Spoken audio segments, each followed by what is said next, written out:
Welcome to Take It from the Iron Woman. My name is Susanne Müller, your host and the Iron Woman. This podcast is about empowering yourself and others to make real changes in the world. You will hear from everyday, smart, sophisticated, hip people like you and me. Not everybody has to be an Iron Woman to impress the world.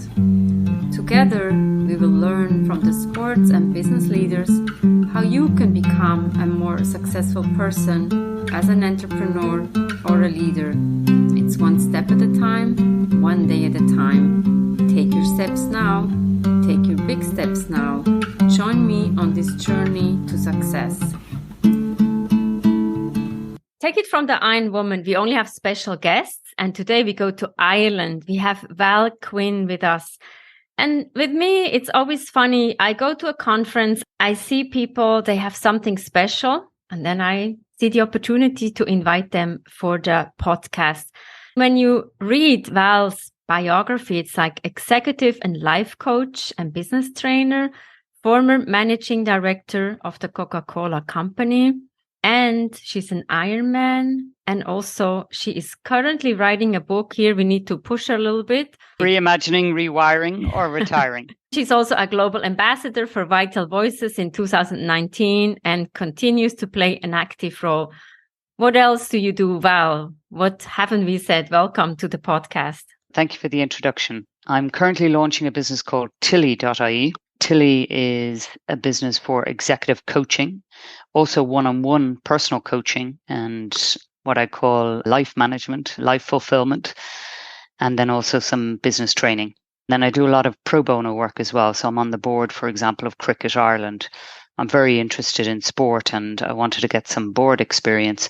Hence, I'm on the board for Cricket Ireland. Other than that, I spend time with family and friends and going to movies and sometimes reading books. I've joined a book club to try and help me to expand the range of books that I'm reading. Let's talk sports. I'm always interested, like, how did you get into training for an Ironman? How did that start? I've always been interested in sports. When I was in school, I played field hockey. And when I left school, I still played a little bit of hockey with a club outside of school. I did a little bit of running, a little bit of swimming. So I like to keep fit. I also like eating. Keeping fit is important in terms of weight management. But really, I feel healthier of body and mind when I'm actually fit.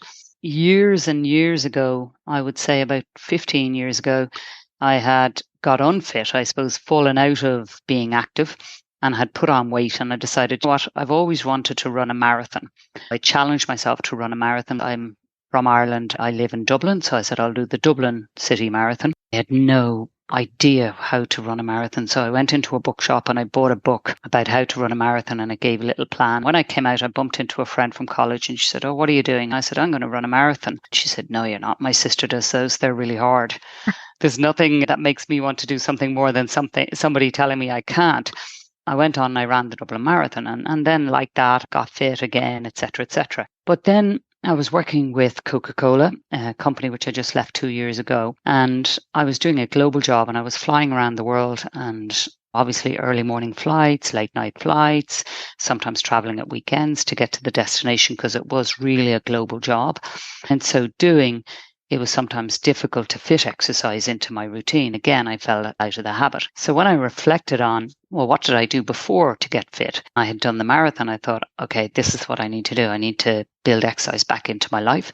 But I had run a marathon before, so I thought I'd rather do something different. Mm-hmm. And a friend of mine was a member of a triathlon club. And I asked her, well, what's triathlon like? And I also thought it would be good from a cross-training point of view so that I wouldn't be always running on pavement only, that I would actually get fit from doing a range of sports. I like swimming. I like running.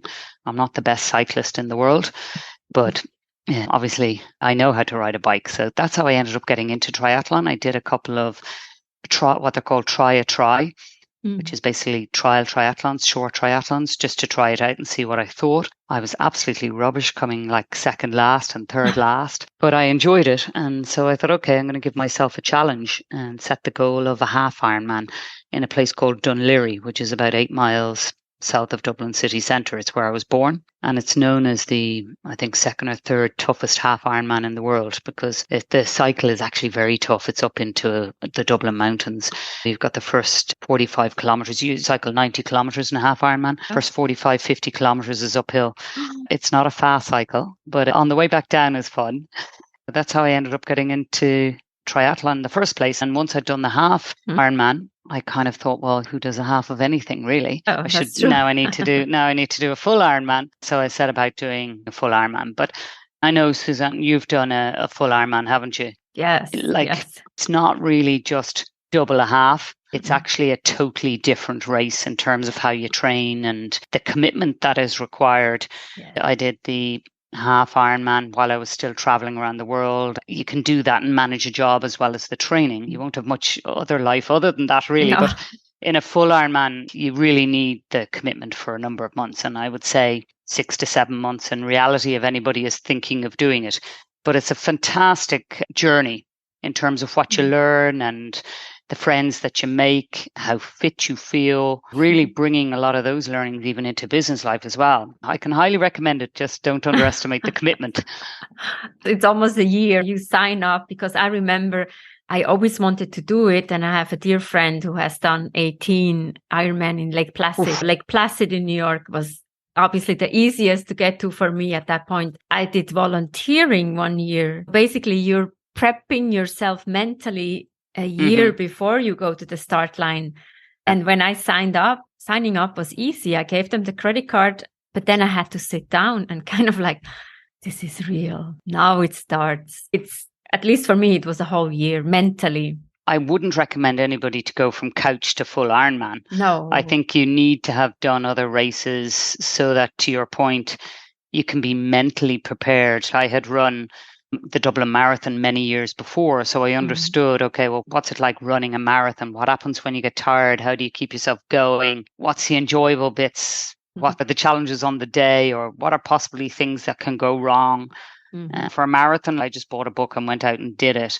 In terms of doing a half Ironman or an Ironman, I got myself a coach, because you've got this big hefty goal. And as you say, it's a year out ahead, and you go, well, wow, it's going to take most people. There is a time limit. I'm not sure if the listeners know that, hours. But it's 17 hours, or depending on which Ironman you do, the time limit can adjust slightly. Really, you're thinking, I'm going for 17 hours. And when I sit here today, and it's now 2 years since I've done my Ironman, I can't imagine even doing 17 hours now. It nearly becomes unfathomable to think that you can do it. And therefore, it's a matter of thinking about the big goal and how you're going to feel, and nearly imagining that and putting a picture in your brain, but also then saying, okay, how can I break this down into small pieces? What are the steps along the way? It's like putting building blocks in place so that you can then ultimately achieve your goal. I think that's true of business or anything really in life, that if you have a big goal, it's nearly scary and you don't even know how to approach it. But then you can ask people for help. You can get some formal training. I had a coach. In terms of help, I also joined a club. In terms of my training, I did some on my own, but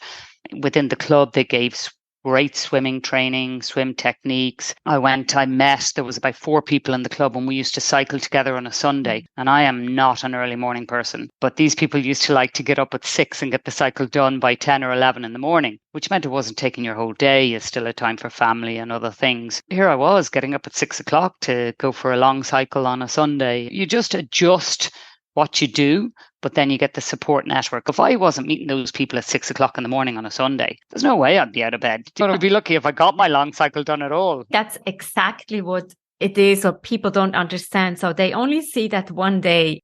So you're not a morning person, but you're getting up because you have the support. Yes, you exactly. can ask for help. How can we transfer that into the business? I think there is huge learning there. Oh, massive.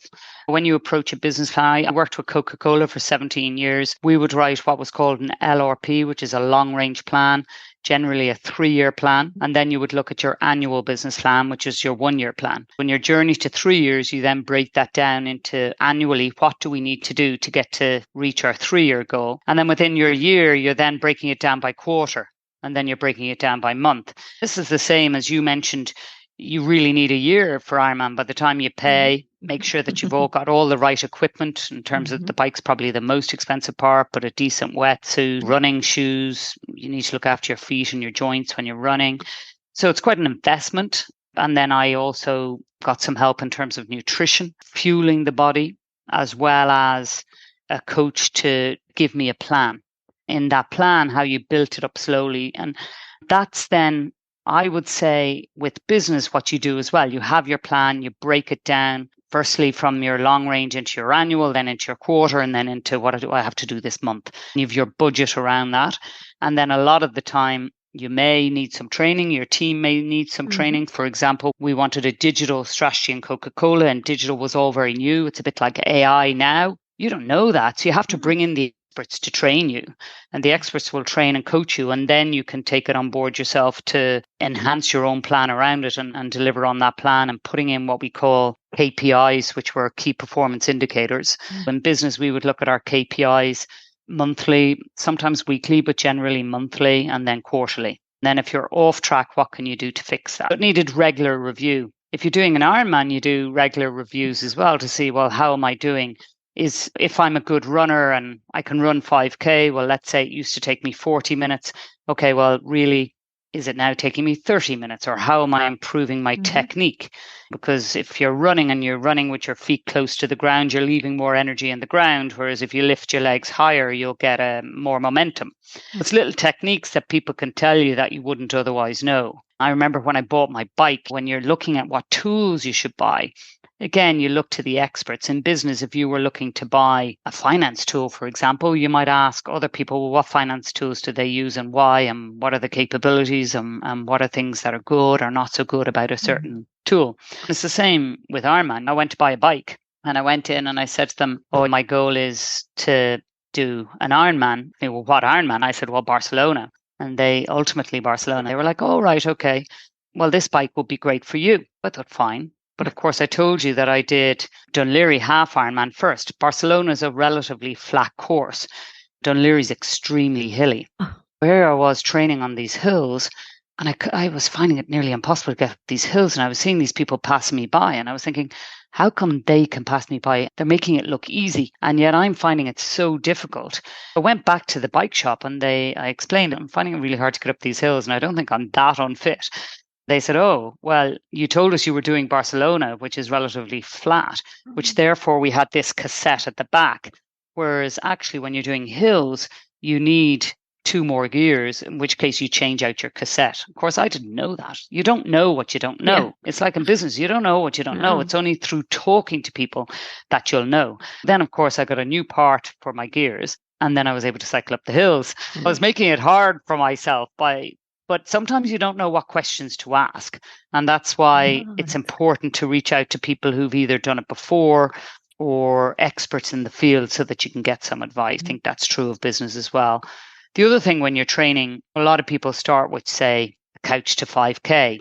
You and I, we've done this big hefty goal, but actually along the journey, as you're getting fitter, you nearly don't realize you're getting fitter. You've got to review to say, actually, now I can swim 2 kilometers, but gosh, when I started, and I remember walking out onto that pool deck and I thought I could swim, and next thing I saw a 50-meter pool and I was like, wow, the length of that pool is unbelievable. By the time I'd done it twice, I was exhausted.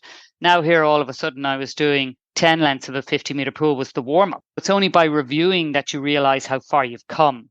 And certainly when you're doing something new, like say when I worked in business with Coca-Cola, if we launched a new product, we would review it very often to see, okay, well, what's the distribution? You know, we would do a lot of consumer research. How are consumers reacting to the product? Do they like it? Are they buying it again? You're checking all the time, well, where have we come from and how are we growing? And that's the same in sport as well. When you're training for something, you got to remind yourself to say, actually, I'm here now. I'm quite fit. I don't know how fit I am. Oh, let me review. Oh, gosh, I used to only be able to run 1K. Now I can run 5K. I guess the other thing which is really important, I think, is to celebrate those milestones. Exactly. I think in business as well is to celebrate milestones. A lot of the time in business, especially, we move on too quickly and we forget to celebrate. It's very important to celebrate once people have done hard work, that they pause, reflect, and then celebrate. And to remember what that good feeling is and to take time to say, here's what worked and here's what could have worked better. that the next time you're going to launch another product, you go, here's the pitfalls to avoid. And here's things that worked really well the last time we should repeat. And here's things that didn't work so well. In Ironman, we're always looking at nutrition. You might say, they always say nothing new on race day. So you don't wear new socks. You don't try new nutrition on race day. You'll have tried different energy bars or different carbohydrate loaded drinks, various different training days. And some of them you'll come in and you go, wow, I felt really good. Others you come in and you go, oh, I really felt terrible. I need to either eat more or eat something different or drink something different. I remember the first time, I don't know about you, have you ever bonked on a bike? Almost, because when I did my first 100-mile, I was kind of like, I organized people to come with me. Then the last 2 or 3 hours, I was on my own and I was like, I need to sleep. I'm so tired. Then I started to talk to myself and I was like reviewing, what else do I need to do? So thinking business while biking, but that kept me awake. I think that's when I was bonking and I was eating, and it's not easy. But I think in business, sometimes we're so exhausted, we're like, I can't take this anymore. We sit back and relax. But in sports, you have to keep going. How can you create that momentum? That's when you have done an Ironman or a marathon or even a 5K, you're not giving up. Exactly. You can't give up. Then you have to reach deep sometimes and say, okay, what can I do to keep myself awake? What can I do even then by saying, you know, if it's a 5K for argument's sake, you might say, okay, well, I'll jog to the next traffic lights. And then when you get to the next traffic lights, you say, I'll jog to the next corner. Or sometimes, I don't know about you, I start to sing a song or something. And you think, oh, I've sung a verse of a song. Okay, now that's got me to the next bit. Or I've done Dublin Marathon a couple of times. I did it last year and I just chat to the person next to me. Tell me about where you're from. And then they let them talk because I'm trying to breathe, obviously. When you're training for an Ironman or any sport, you don't train 7 days a week. The most even an Ironman that I did was 5 days a week. On the 6th day, I might do a bit of stretching or mobilizing of the body. But in terms of hard training or any training, physical training, it was 5 days a week. The body also needs rest. So that's why it's important, even if you're like doing all the hours and under pressure in work or feeling stressed, really important to take a break. Go for a walk around the block, have some food, eat and try and eat nutritionally well, as opposed to, oh, I don't have time to eat, so I'm just going to grab some chocolate, or I'm just going to miss a meal, or I'll have just a bread roll without too much nutrition in it. Of course, a little bit of what we like is great, like a little bit of chocolate is great, a sandwich is great. But really, actually, when you're under pressure, it's even more important to eat well. It's even more important to maybe have less caffeine. I used to know when I was stressed in work or really under pressure because my caffeine intake would go way up. It's actually interesting to know what are your triggers to try and reflect during good times or reflect when you come out of a stressful time and say, what did I do during that time? I'm going to catch myself next time. I'm going to catch myself early before it happens. If I see I drink 2 cups of caffeine in the morning, but if I'm suddenly having 5 cups of coffee, I need to say to myself, okay, why am I having 5 cups of coffee? Maybe I'd be better to go for a walk, or then to focus on things like sleep, because rest is just so important. And it's counterproductive to just keep pushing our body.